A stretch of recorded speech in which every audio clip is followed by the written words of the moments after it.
Puji nama Tuhan, saudara dikasih oleh Tuhan.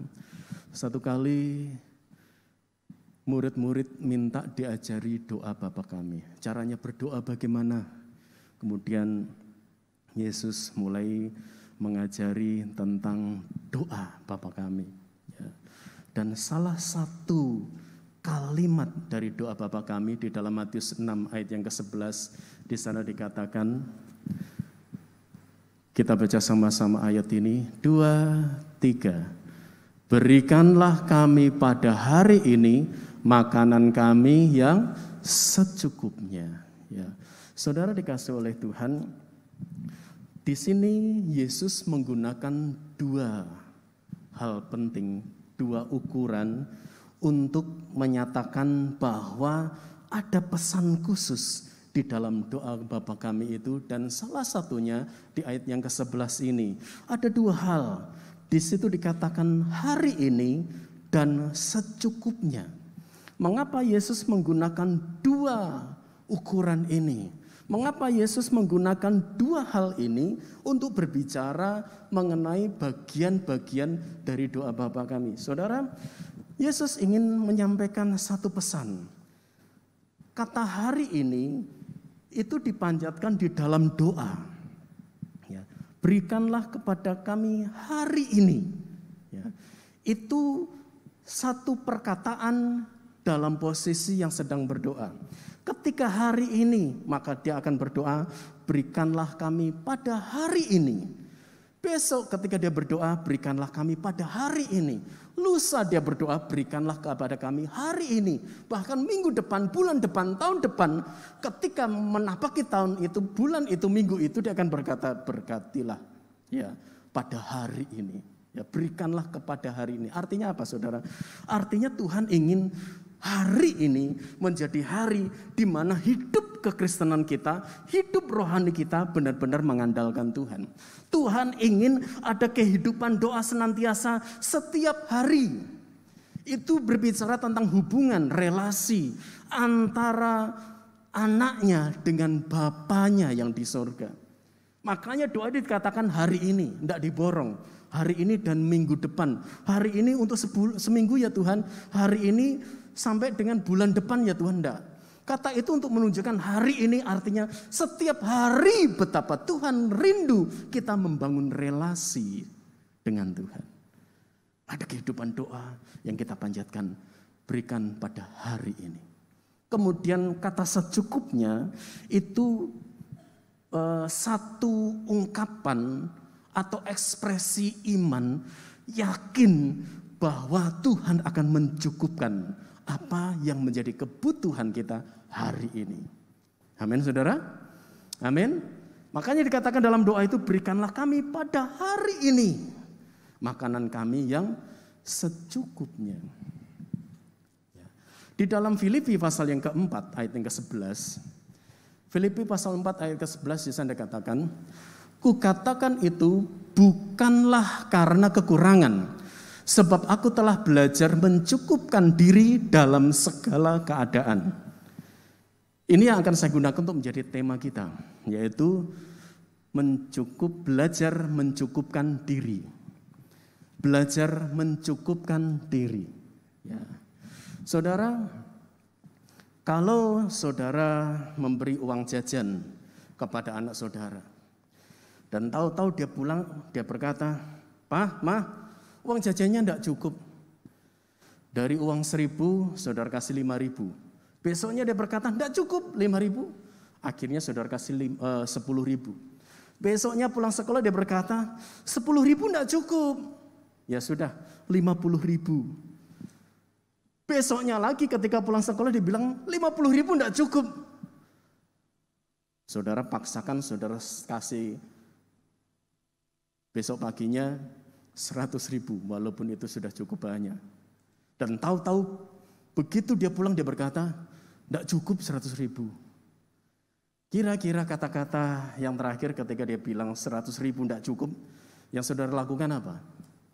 Saudara tambah lagi, jadi 150.000. Karena dia bilang tidak cukup loh. Apa yang saudara lakukan? Saudara mulai melihat, ini anak dikasih uang segini, tidak cukup, dinaikin tetap tidak cukup, sampai 50.000 tidak cukup, 100.000 bilang tidak cukup. Ini mau jajan atau mau kulaan? Mungkin saudara berpikir seperti ini, nah kamu ini mau jajan atau mau kulaan gitu ya. Karena apa? Karena dia selalu berkata tidak cukup. Hal inilah yang seringkali kita sebagai orang tua mulai melihat, anak ini boros ternyata. Ya. Saudara akan mulai mendidik dia supaya dengan uang seberapapun yang saudara percaya itu cukup buat dia, dan dia belajar mencukupkan diri dengan uang yang saudara kasih. Amin. Saudara tangkap sesuatu? Seperti itu yang Tuhan lakukan. Karena ketika kita berkata tidak cukup Tuhan, Tuhan mulai didik kita. Kita belajar mencukupkan diri. Filipi 4 ayat yang ke-19. Kita baca sama-sama ayat ini. Filipi 4 yang ke-19, 2, 3. Allahku akan memenuhi segala keperluanmu menurut kekayaan dan kemuliaannya dalam Kristus Yesus. Saudara, memang ada saat-saat di mana ketika Allah berjanji, janjinya iya dan amin. Ketika dia berkata Allah melalui Paulus, dia berkata, Allahku akan mencukupi segala keperluanmu. Artinya berbicara tentang pemenuhan janji Allah yang akan diberikan kepada kita anak-anaknya. Kita akan diberi atau dipenuhi segala keperluan kita menurut kekayaan dan kemuliaannya. Jadi kita akan lihat, oh berarti mujizat dong. Ya, memang mujizat. Karena kadang-kadang begini saudara. Kadang-kadang Allah melakukan mujizat dengan cara yang spektakuler. Ambillah contoh di dalam Alkitab seperti di dalam Lukas pasal yang ke-5. Ayat yang pertama sampai dengan ayat yang ke-6 kalau saudara baca di sana, itu saat itu murid-murid sebelum dipanggil mereka dikatakan mereka sudah menebarkan jala semalam-malaman nggak dapat apa-apa. Ya, di dalam Lukas 5 kalau saudara ingin catat ayat 1 sampai 6. Dan akhirnya pagi itu mereka membersihkan jala dan Yesus melihat 2 perahu, dia pakai satu untuk dia bisa menyampaikan firman Allah. Dan singkat cerita, berarti setelah menyampaikan firman, posisinya mulai agak siang. Tapi Yesus berkata, tebarkan jalamu. Mustahil Tuhan, semalam-malaman kita sudah menebarkan, sudah ngobok-ngobok danau ini, tidak dapat apa-apa. Tapi Tuhan bilang, lakukan, tebarkan jalamu. Oke, kalau Tuhan suruh saya lakukan. Dan yang terjadi apa saudara? 153 ekor ikan. Besar. Dan jala mereka koyak. Ya. Itu hal yang luar biasa. Spektakuler. Sudah semalaman tidak ada, sekali aja diperintah Tuhan dan sekali tebar dapat jumlah besar. Berarti artinya kalau jala sampai koyak itu ikan luar biasa gede-gedenya. Kemudian kita ketemu dengan peristiwa di dalam Matius pasal yang ke-14. Ayat 13 sampai 21, saudara bisa baca di sana, di mana ketika Tuhan Yesus tanya, ada yang punya perbekalan? Oh, enggak ada. Di sini cuma ada 5 ketul roti dan 2 ekor ikan. Ya. Kemudian oke, serahkan dan akhirnya dibuatlah itu, dan yang terjadi apa saudara? 5.000 orang makan dengan kenyang. Itu cuma laki-laki saja. Kalau sama istri dan anak-anak, anggaplah kalau separuhnya berarti sekitar 10.000 orang makan kenyang. Sisanya 12 bakul.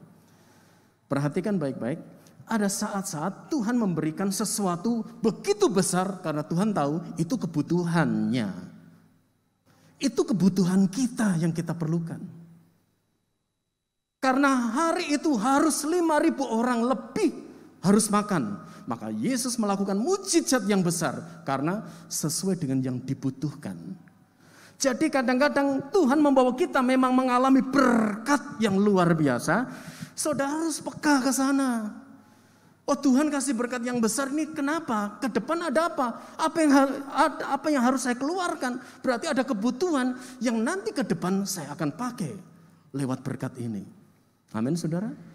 Ada saat-saat di mana justru kadang-kadang Kita ngalami seperti di Matius pasal yang ke-17 ayat 24 sampai 27, di mana ketika Yesus dan Petrus diminta untuk membayar biaya bait Allah, maka Yesus berkata, "Petrus, kamu mancing. Ya, ikan yang pertama kamu pancing, kamu buka mulutnya, kamu akan mendapat 4 dirham. 4 dirham, ya. 4 dirham, ya. Atau 4 dinar, setara dengan itu nilainya, hampir setara dengan itu. Yang 2 buat kamu untuk bayar, yang 2 buat aku." Yesus bisa membuat banyak ikan keluar uangnya, bisa. Tapi bukan itu kebutuhannya hari itu. Kebutuhan hari itu hanya 4 dirham. Dan itu cukup. Saudara nangkap dari rentetan kisah-kisah ini? Ada saat di mana mungkin tidak terlalu spektakuler mujizat yang Tuhan lakukan, berkat yang Tuhan berikan, karena Tuhan lihat hari itu saudara cukup memerlukan itu. Amin, saudara. Tetapi ada saat-saat di mana kebutuhan itu begitu mendesak, dan tahu-tahu Tuhan juga melakukan perkara yang besar, berkat besar yang luar biasa tercurah.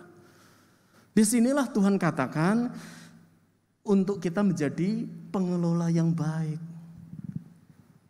pengelola berkat Allah yang bijak. Ya. Tidak selalu ketika berkat besar terus kita jadi lepas kendali. Langsung belanja ini, belanja itu, belanja ini, saudara. Kalau sesuatu Tuhan berikan, berarti ada sesuatu yang Tuhan sudah rencanakan. Kalau Tuhan sudah memberikan, berarti Tuhan tahu ada kebutuhan yang saudara perlukan.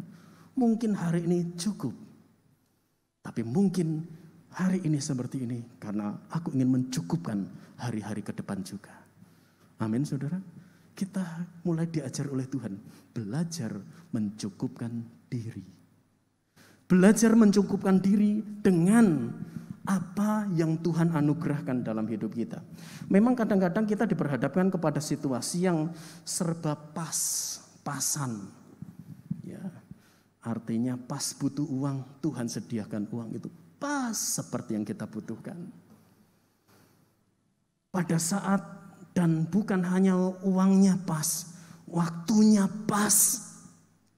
Ya, saya pernah dapat sharing dari seseorang.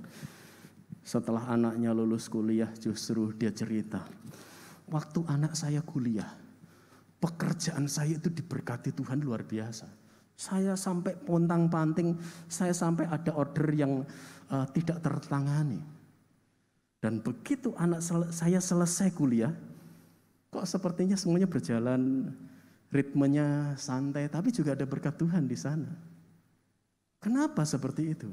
Karena Tuhan tahu kebutuhan kita. Amin, saudara. Ada banyak biaya yang diperlukan, makanya Tuhan juga akan menyediakan berkat Tuhan yang secukupnya pada hari ini. Ya. Nah, saudara, saat kekeringan melanda umat Israel pada waktu itu, maka dikatakan Elia pun, Nabi Elia, seorang nabi ikut kena dampak. Tapi Tuhan bilang, Elia, kamu pergi ke tepi sungai Kerit. Di sana aku akan memerintahkan apa? Burung gagak. Ia akan mengirim roti dan daging pada pagi dan petang. Ya, ini seperti aku akan kirim kalau waktu itu ada McD. Atau Burger King ya, karena roti dan daging, saudara ya. Dan minumnya Sprite dari Sungai Kerit. Jadi kok hampir mirip, saudara, Sprite dari Sungai Kerit. Nah, saat itu Tuhan perintahkan kamu di Sungai Kerit, dan Tuhan sedia. Tidak berlebihan, tidak ada daging yang lebih dan busuk. Kenapa? Tuhan kirim burung gagak, ngirim pas sesuai dengan ukuran perutnya Elia. Pagi dan petang, berkat hari itu cukup buat Elia. Ya. Jadi kadang-kadang ketika saudara rasa kok hari ini, kalau saudara mungkin sedang membuka usaha, atau khususnya yang paling gampang untuk kita memahami adalah ketika saudara punya toko, bisnis jualan atau makanan dan sebagainya. Kok hari ini segini ya? Ya. Lihatlah dan tanggaplah. Oh, Tuhan tahu kebutuhan saya. Tetapi Tuhan pun tidak akan pernah membuat hidup kita merana dan selalu kekurangan. Karena apa? Karena dikatakan Tuhan adalah gembalaku, tak akan kekurangan aku. Jadi kata kekurangan sebenarnya tidak ada dalam kamus anak Tuhan. Ketika kita mulai menangkap, belajar mencukupkan diri dengan apa yang Tuhan sudah berikan. Amin. Karena Tuhan yang bilang kok, firman Allah bilang ya di dalam Mazmur pasal yang ke-23. Tuhan adalah gembalaku, Dia memimpin hidup kita, hidup kekristenan kita, dewasa di dalam Tuhan, dikatakan takkan kekurangan aku. Itu Tuhan izinkan tercantum dalam Alkitab, berarti artinya itu bagian dari firman Tuhan. Jadi ketika kita belajar mencukupkan diri dengan apa yang ada, sebenarnya kehidupan kita tidak ada kata kurang. Makanya dengan kita belajar mencukupkan diri dengan apa yang Tuhan berikan pada hari ini, kita akan mudah untuk berkata, terima kasih Tuhan. Kita akan mudah bersyukur. Tapi kalau kita selalu berkata, kurang Tuhan, banyak kebutuhan saya. Kadang-kadang orang bilang kebutuhan, bukan kebutuhan sebenarnya, hanya keinginan. Pengen ini, tapi sebenarnya kalau tidak diambil, sebenarnya juga tidak bermasalah. Karena kadang-kadang banyak orang tidak bisa membedakan antara kebutuhan dan keinginan. Tuhan tahu kebutuhan kita. Karena itu Dia berikan berkat sesuai dengan yang kita butuhkan. Amin. Makanya kita akan belajar mencukupkan diri dan kita berkata, terima kasih Tuhan. Saya bersyukur kepadamu. Kita akan menjadi pribadi yang mudah bersyukur kepada Tuhan. Dan ketika sungai Kerit kering, Tuhan perintahkan, kamu pergi ke Sarfat. Janda kaya, enggak saudara. Janda miskin, yang tinggal tepungnya segenggam, tepung terakhir itu. Tapi di situ Tuhan katakan, tepung segenggam dan minyak tidak akan pernah habis. Sampai masa aku mencurahkan hujan ke bumi. 3 nyawa terselamatkan ketika mereka belajar mencukupkan diri dengan anugerah Tuhan. Amin. Belajarlah mencukupkan diri. Karena ketika kita belajar mencukupkan diri, Tuhan juga akan meningkatkan rating kita.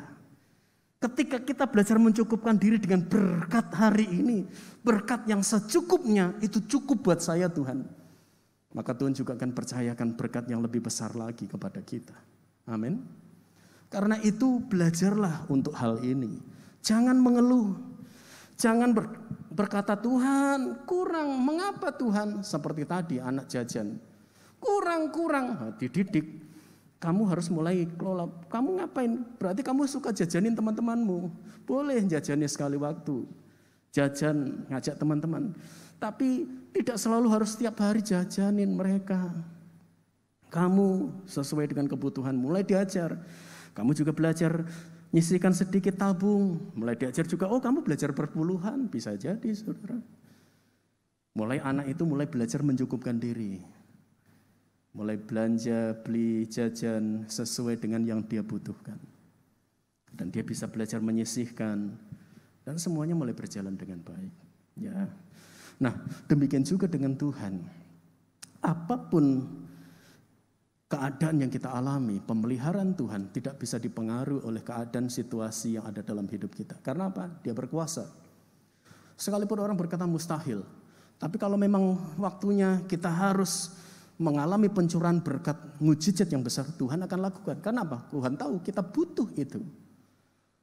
Tetapi ada saat-saat di mana kita mulai juga dibentuk rohani kita mengandalkan Tuhan. Hari-hari menghadapi masa sulit, menghadapi masa-masa krisis. Untuk belajar apa? Mengandalkan Tuhan. Belajar berseru dan berharap kepada Tuhan, melipatkan lutut dan berkata, saya percaya hari ini Tuhan cukupkan semuanya. Amin saudara. Karena itu tidak ada yang mustahil bagi kita yang percaya kepada Tuhan. Pengkhotbah 5 ayat 18. kita pun diberi karunia untuk menikmati. Ya, kadang ada orang hidup sederhana, tetapi lebih bahagia daripada ada orang yang sebenarnya berkelimpahan, tapi hidupnya penuh dengan kekhawatiran, ketidaktenangan. Mengapa? Karena dia tahu semuanya cukup hari ini. Dengan ucapan syukur, maka dia pun menikmati karunia. Ya, coba kita baca. Pengkhotbah 5 ayat 18. Setiap orang yang dikaruniai Allah kekayaan dan harta benda dan kuasa untuk menikmatinya, untuk menerima bahagianya, dan untuk bersukacita dalam jerih payahnya. Juga itu pun karunia Allah. Jadi yang penting itu bukan soal apa yang kita punya, tetapi apakah kita bisa menikmati yang kita punya. Apakah kita bisa bersyukur dari apa yang Tuhan karuniakan dalam hidup kita. Apakah kita bisa mensyukuri semua yang Tuhan sudah berikan dalam hidup kita. Ini penting. Ya. Karena itu saya tidak panjangkan kebenaran firman Allah. Apapun yang terjadi dalam hidup kita, terutama dalam hal kebutuhan kita, Tuhan cukupkan. Tuhan tidak pernah biarkan kita menjerit dan dia tidak melakukan pertolongan. Enggak. Karena selain Tuhan mendewasakan, membentuk kita, Tuhan pun juga akan membuat kita menikmati cukup. Dan kita belajar untuk mencukupkan diri dengan apa yang ada. Bahkan juga untuk rohani kita pun Tuhan mulai bentuk untuk selalu berkata, Engkau pasti memberikan yang terbaik. Amin saudara. Mari kita akan sama-sama menyembah Tuhan. Hidup kita istimewa di mata Tuhan. Di telapak tangan Tuhan tertulis nama kita. Hidup kita ada dalam genggamannya. Karena itu jangan khawatir akan apa yang ada dalam hidup kita. Akan apa yang sedang terjadi dalam hidup kita. Di telapak tanganmu tertulis namaku. Di dalam genggamanmu seluruh hidupku. Sungguh bangga ku punya Bapa sepertimu, yang tak pernah melupakanku. Di tengah badai hidup Kau menemaniku, di atas gunung batu Kau bawa diriku. Sungguh bangga ku punya Bapa sepertimu, yang tak pernah meninggalkanku. Ku nyatakan Engkau,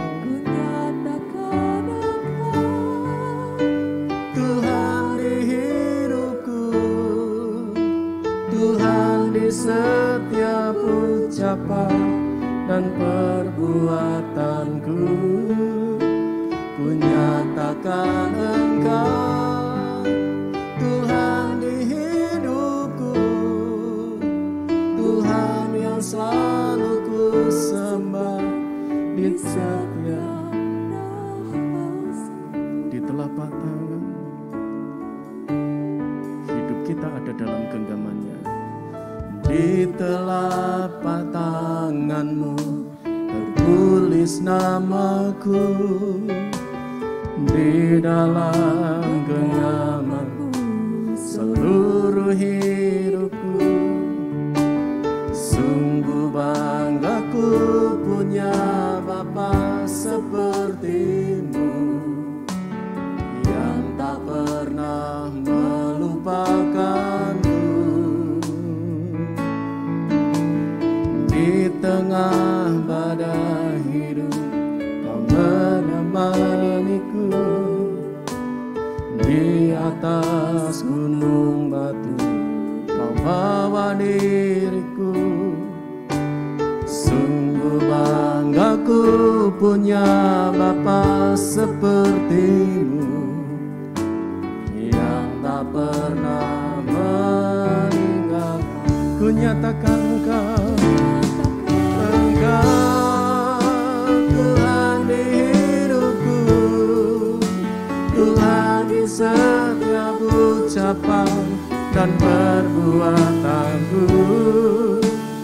Nyatakan Engkau Tuhan di hidupku, Tuhan di setiap ku nyatakan Engkau, ku nyatakan Engkau Tuhan di hidupku, Tuhan di setiap ucapan dan perbuatanku.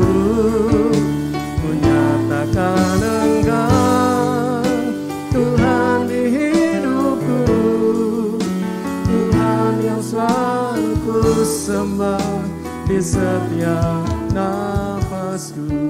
Ku nyatakan Engkau Tuhan di hidupku, Tuhan di setiap ucapan amin dan perbuatan. Amin, amin. Ku nyatakan Engkau Tuhan di hidupku, Tuhan yang selalu ku sembah di setiap nafas. Tuhan yang selalu ku sembah di setiap nafasku. Tuhan yang selalu ku sembah di setiap nafasku. Kau pegangku,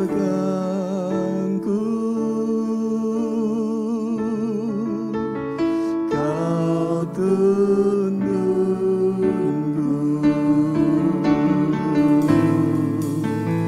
Kau Allah yang setia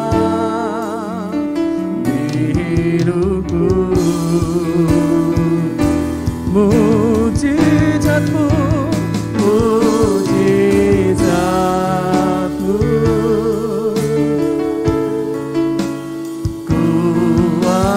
kuasamu hiasi, hiasi selalu lembaga. Kau pegangku Tuhan, Kau pegangku,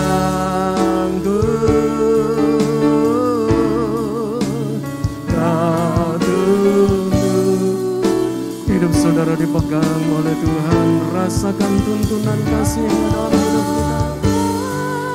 Haleluya, Kau Allah yang setia. Nyatakan kuasa perbuatan Tuhan. Amin, amin. Kuasamu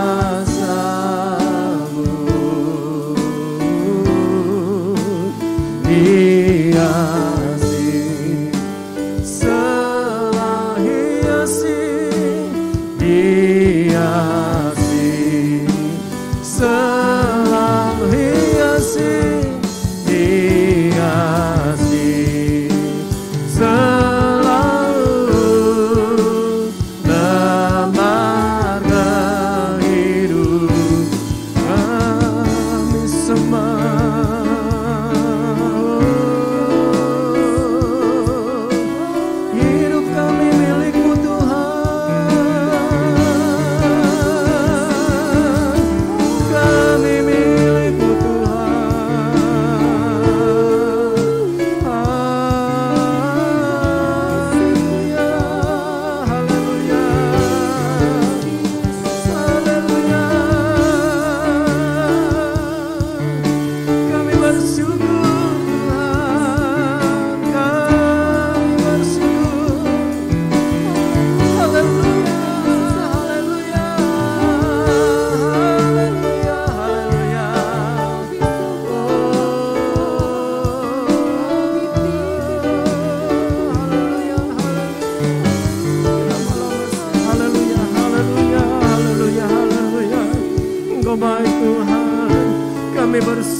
kepadamu Tuhan.